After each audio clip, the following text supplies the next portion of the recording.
Hello everyone, आज हम लोग पढ़ेंगे फंक्शन ऑफ रीनल ट्यूब्यूल्स के बारे में। हम लोग इसकी एनाटॉमी देख चुके हैं। जब मैं एनाटॉमी करा रही थी किडनी का और नेफ्रॉन्स का, उसमें इसकी प्रॉपर एनाटॉमी देख चुके हैं हम लोग। तो अब इसमें हम लोग इसकी फिजियोलॉजी फंक्शन के बारे में देखेंगे कि ये ट्यूब्यूल्स जो होता है PCT, proximal convoluted tubules, loops of Henle और फिर डीसीटी, ठीक है। तो इनकी फंक्शन क्या होती है उसके बारे में देखें, इसमें इसकी फिजियोलॉजी के बारे में देखेंगे, ठीक है। तो वन बाई वन हम लोग देखते हैं। और फिर इसमें हम लोग कंसनट्रेटेड यूरिन कैसे बनता है, जैसे काउंटर करेंट आप लोगों ने सुना होगा, जब भी रीनल चैप्टर आप लोग पढ़े होंगे तो उसमें काउंटर करेंट के बारे में सुना होगा। तो काउंटर करेंट होता क्या है और कंसनट्रेटेड यूरिन कैसे बनता है, ठीक है, उसके बारे में भी पढ़ेंगे आज के लेक्चर में। तो सबसे पहले PCT, proximal convoluted tubules, nearly all the nutrient reabsorb. हम लोग पहले ही मैं बता चुकी रीअब्जॉर्प्शन क्या होता है और सिक्रीशन क्या होता है। रीअब्जॉर्प्शन होता है कि यहाँ से जो ट्यूब्यूल्स है PCT, DCT, loop of Henle, यहाँ से रीअब्जॉर्ब होकर ब्लड वेसल्स में चला जाए। सिक्रीशंस क्या होती है कि ब्लड वेसल से कोई मटेरियल जो है, कोई भी सबस्टांस जो है वो ट्यूब्यूल्स में आ जाए, ये कहलाता है सिक्रीशंस, ठीक है। तो सबसे ज़्यादा रीअब्जॉर्प्शन कहाँ होता है, वो होता है पीसीटी में। याद रखिएगा, सबसे ज़्यादा न्यूट्रिएंट का रीअब्जॉर्प्शन कहाँ होता है, वो होता है पीसीटी में, ठीक है। 70 to 80% रीअब्जॉर्प्शन जो होती है यहाँ पे होती है, 70 to 80%, ठीक है। Maintain ionic balance of the body के आयोनिक बैलेंस को मेंटेन करके रखता है, यानी पीएच को मेंटेन करके रखता है। क्योंकि यहाँ पे इसकी क्या होती है, रीअब्जॉर्प्शन होती है, इसकी सिक्रीशंस होती है, ठीक है। तो ये क्या कहलाता है, H प्लस, जितना ज़्यादा H प्लस होगा तो एसिडिक मीडियम प्रोवाइड करेगा, जितना ज़्यादा HCO3 माइनस होगा अल्कलाइन मीडियम प्रोवाइड करेगा, यानी ये एसिड को ये बढ़ाएगा, ये बेस को बढ़ाएगा, ठीक है। तो ये जो होता है आयोनिक बैलेंस यानी पीएच को मेंटेन करके रखता है बॉडी की। क्योंकि हमारा ब्लड का जो पीएच है वो 7 के आसपास होता है, तो 7 को मेंटेन करने के लिए हमें एसिड और बेस की अमाउंट जो होती है एक नॉर्मल अमाउंट में चाहिए हमारे ब्लड में, तो उसको मेंटेन करने में हेल्प करता है, आयोनिक बैलेंस को बनाए रखता है। कितना हमारे बॉडी में सोडियम चाहिए, कितना पोटेशियम चाहिए, कितने वाटर चाहिए, कितने अमीनो एसिड चाहिए, कितना ग्लूकोज चाहिए, उस हिसाब से मेंटेन करके रखता है, ठीक है। तो अब जैसे यहाँ 2 एरो आप देख रहे होंगे, ठीक है। एक एरो जो है अपवर्ड साइड है, एक डाउनवर्ड साइड है। अपवर्ड साइड वाला एरो जो डोनेट कर रहा है कि यहाँ से कोई मटेरियल है वो कहाँ जा रहा है, ब्लड कैपिलरीज में जा रहा है। और जो डाउनवर्ड साइड वाला है वो आपको डिनोट कर रहा होगा कि ब्लड कैपिलरी से कोई सबस्टांस जो है वो कहाँ आ रहा है, पीसीटी में आ रहा है, ठीक है। तो जो अपवर्ड डायरेक्शन वाला एरो है उसका मतलब क्या हो रहा है, यहाँ पे रीअब्जॉर्प्शन हो रहा है। तो रीअब्जॉर्प्शन किस किस चीज़ का होता है, bicarbonate ion, NaCl, H2O, K plus, glucose, amino acid और कैल्शियम, ठीक है। ये कुछ आप याद रख सकते हैं। और सबसे ज़्यादा याद रख सकते हैं कि सबसे ज़्यादा रीअब्जॉर्प्शन कहाँ होता है, वो होता है पीसीटी में, ठीक है।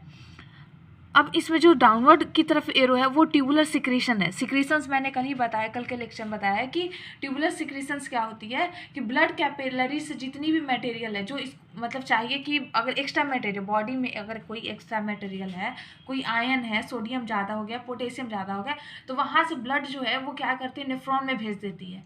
नेफ्रॉन क्या करता है, उसको यूरिन के थ्रू बाहर निकाल देता है, ठीक है। तो ये कहलाती है सिक्रीशंस, यानी ब्लड से कुछ भी चीज़ जो हो है वो ट्यूब्यूल्स में जब आती है, रीनल ट्यूब्यूल्स में आती है, तो उसको बोलते हैं ट्यूबुलर सिक्रीशंस। तो ट्यूबुलर सिक्रीशंस किस किस चीज़ का होता है, H प्लस और अमोनिया, ठीक है, पीसीटी में। अब ठीक उसी तरह हम लोग वन बाई वन मैं छोटा छोटा स्ट्रक्चर बना के बताई हूँ, मतलब प्रॉपर पार्टिकुलर का पार्टिकुलर स्ट्रक्चर के साथ मैं बताई हूँ, तो अगर आपको ये अच्छा लग सकता है, समझ आ सकती है, ठीक है। लूप ऑफ हेनले, जिसे हम लोग क्या बोलते हैं, LOH बोलते हैं शॉर्टकट में, हेनलेस लूप भी बोलते हैं या फिर LOH, लूप ऑफ हेनले, ठीक है। ये लूप ऑफ हेनले का स्ट्रक्चर है, ये लूप ऑफ हेनले का स्ट्रक्चर है, ठीक है। ये डिसेंडिंग होता है लूप और ये असेंडिंग लूप होता है। डिसेंडिंग लूप ऑफ हेनले, ठीक है, और ये असेंडिंग LOH, ठीक है। उसके साथ ये जो रेड कलर का आपको दिख रहा है, ये रेड कलर का, ठीक है, रेड कलर का पाइप लाइन, ये कहलाता है वासा रेक्टा।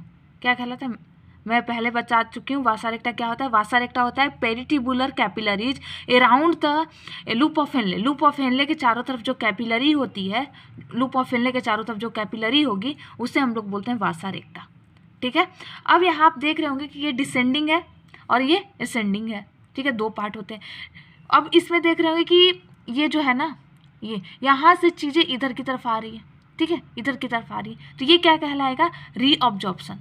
क्या कहलाएगा, रीअब्जॉर्प्शन। क्योंकि ट्यूब्यूल्स से जब कोई भी चीज़ यहाँ ब्लड वेसल्स में आती है, क्योंकि ये ब्लड वेसल्स है ना, कैपिलरी है। वासा रेक्टा किसको बोलते हैं? कैपिलरीज को, ठीक है। कैपिलरीज में जब आती है तो उसको हम लोग क्या बोलते हैं? रीऑब्जॉर्प्शन। तो ये जो डिसेंडिंग साइड वाला लूप है ना, यहाँ पे वाटर का रीऑब्जॉर्प्शन होता है, किसी भी आयन का नहीं होता है, आयन का नहीं होता है, ठीक है। लेकिन असेंडिंग साइड में वाटर का रीऑब्जॉर्प्शन नहीं होगा, लेकिन आयन NaCl, ठीक है, NaCl का रीऑब्जॉर्प्शन सबसे ज़्यादा होता है। आप ध्यान रखिए, इसमें वाटर का होता है, आयन का नहीं होता है। इसमें आयन का होता है। आयन में कौन सा आयन? पर्टिकुलर आयन है Na+ या फिर NaCl, इसका रीऑब्जॉर्प्शन होता है, लेकिन वाटर का नहीं होता है। ये आपको समझ आएगी जब मैं काउंटर करंट बताऊंगी, उसमें समझ आएगी, ठीक है। अब यहाँ देखिए, मेंटेन, ये क्या करता है? मेंटेन करता है osmolarity and concentrated urine. Concentrated urine बनाने में सबसे ज़्यादा हेल्प यही करता है, ठीक है। यहीं पे काउंटर करेंट होती है। काउंटर करेंट क्या होती है कि आप देख रहे हैं कि ये जो लूप है, एक साइड नीचे की तरफ ब्लड आ रही है, दूसरी साइड ऊपर की तरफ जा रही है। इसमें देखेंगे एक साइड ऊपर की तरफ ब्लड आ रही है, एक साइड नीचे की तरफ आ रही है। तो जो अपोजिट डायरेक्शन में ब्लड का फ्लो हो रहा है ना एक दूसरे के, तो ये कहलाती है काउंटर करेंट, ठीक है। और ये मेंटेन करती है कंसनट्रेटेड यूरिन को बनाने में, और साथ ही साथ ऑस्मोलरिटी को भी मेंटेन करती है, ठीक है। मैं आगे बताऊंगी इसके बारे में।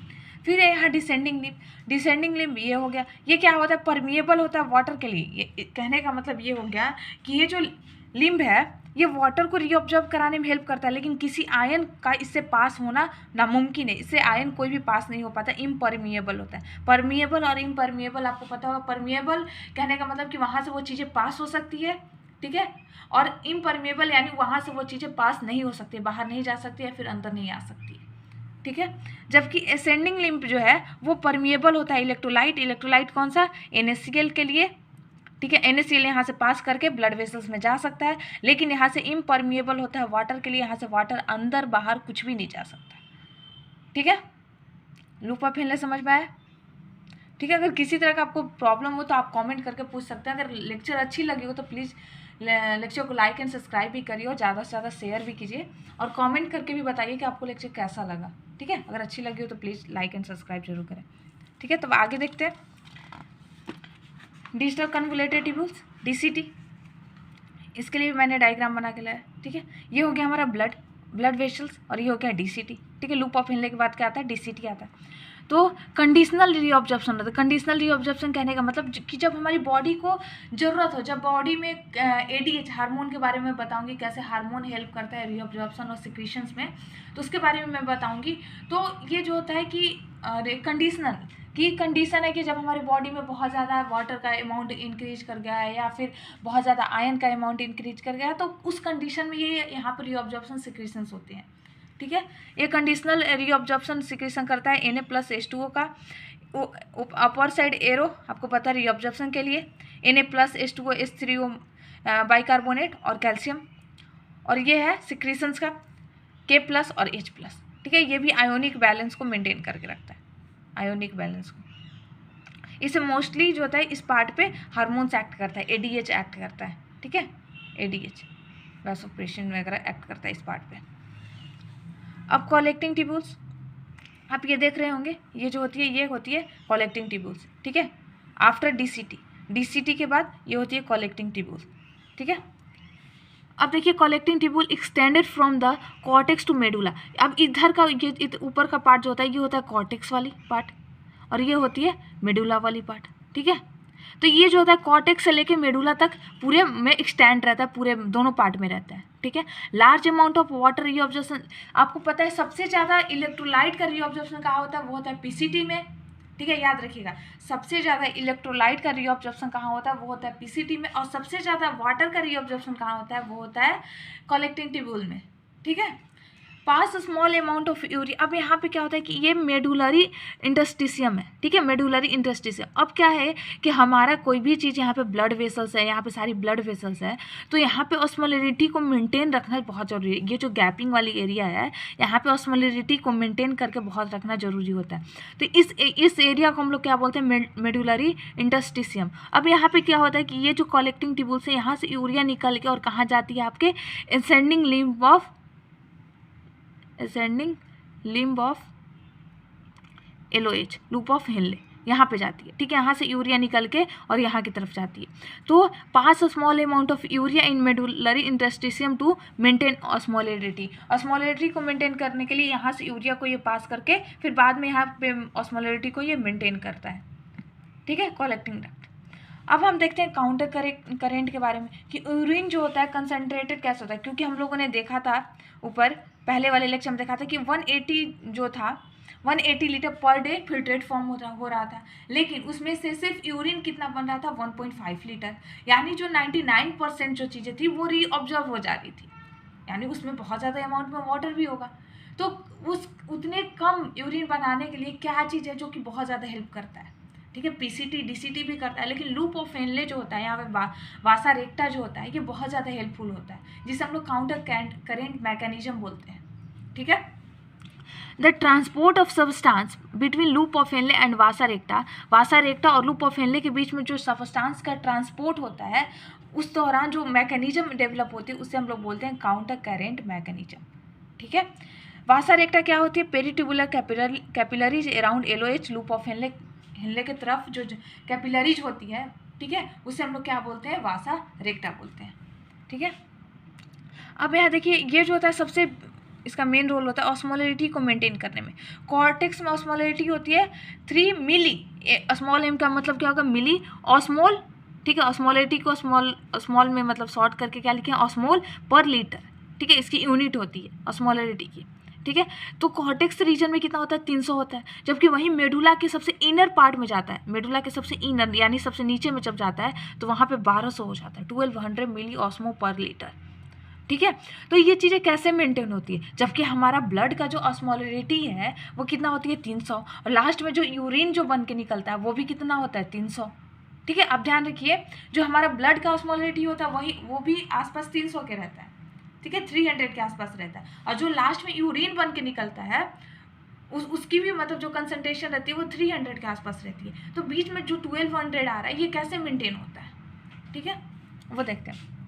यहाँ पे मैं पूरी तरह से डायग्राम के थ्रू आपको समझाऊंगी, ठीक है। यहाँ देखिए ये आप देखिए कि ये हमारा वासा रेक्टा, जो रेड कलर के पेन से है वो क्या है, वासा रेक्टा, और ये क्या है, लूप ऑफ हेनले। तो आप यहाँ से देख रहे होंगे कि यहाँ से जब आती है, ठीक है, फिल्ट्रेट जब आती है तो ये इस तरह से फ्लो करके जाती है। इसकी डायरेक्शन क्या होती है, ये होती है डिसेंडिंग और ये होती है असेंडिंग, ठीक है, ये डिसेंडिंग ये असेंडिंग ऐसे, ठीक है। लेकिन ब्लड जो होता है इसको अपोजिट फ्लो करता है, ये जब ऊपर की तरफ जाएगी तो ब्लड इधर नीचे की तरफ आता है, ऐसे आता है, और यहाँ से बाहर निकल के जाता है, यहाँ से बाहर निकल के जाता है। आप समझ रहे हैं, ब्लड इसके अपोजिट फ्लो करता है। तो आप देख रहे होंगे कि ये जो लिम्ब है और ये लिम्ब, ठीक है, ये असेंडिंग और डिसेंडिंग लिम्ब में क्या हो रहा है कि जो ब्लड का फ्लो है वो अपोजिट डायरेक्शन में, यही कहलाता है काउंटर करेंट।